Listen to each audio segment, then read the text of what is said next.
இருக்கிறார். கடந்த வாரத்தில் மகளிர் தினம் நான் சபையில் பேசினேன். அவள் பார்த்ததெல்லாம் துருத்தி, ஆனால் தேவன் வைத்தது துறவு. இது பெருசு. துருத்தி செலவழியும், ஆனால் துறவு செலவழியாது.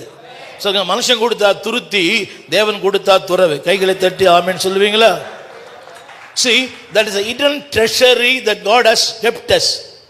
எல்லாம் சொல்லுங்க, கண்களை மூடி, தேவனே நீர் வைத்திருக்கிற அந்த மறைவான ஆசீர்வாதங்களை நான் பார்க்க மனக்கண்களை திறந்தருளும். ஒரு சின்ன கேள்வி. ஃபர்ஸ்ட் ஃப்ராங்க்லின், நீங்கள் இப்படி ஒரு சபை, இப்படிப்பட்ட ஒரு ஊழியம், இப்படிப்பட்ட ஒரு அமைப்பை பார்த்தீங்களா? have you ever dreamed? எல்லாம் சொல்ல நம்புறேன். God has a hidden treasury for each and every people. சில நேரங்களிலே மறைவான ஆசை நமக்கு தெரியாது. நமக்கு தெரியறதெல்லாம் இந்த வீடு, இந்த காரு, இந்த பங்களா, இந்த கட்டடம், இதெல்லாம் விசிபிள். ஆனால் God has a hidden treasury for you. இது ஆகாருக்கு வைத்திருந்தாள். அவளுக்கு ஒண்ணுமே தெரியல.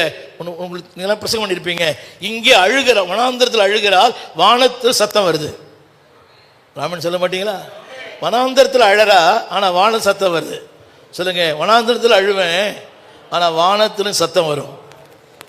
ஆமென். யோசித்து பார்த்தீங்களா? அவளுக்கு தெரிஞ்சதெல்லாம் அந்த துருத்தி தான், ஆனால் கத்தரை வச்சு துறவு.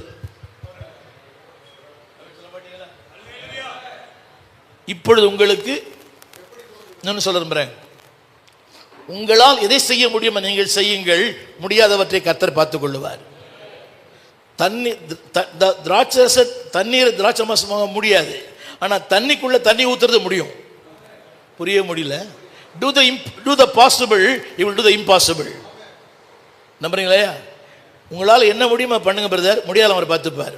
உங்களுக்கு தெரியுமா, பேதுருவின் சிறைச்சாலை முதலாம் காவல், 2ஆம் காவல், 3ஆம் காவல், 4ஆம் காவல் தேவன் திறந்தார்.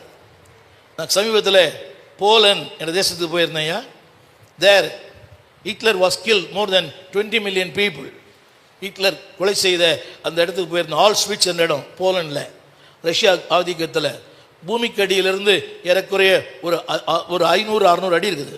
They get the signature. உள்ளே போகும்போது கையெழுத்து வாங்குறாங்க.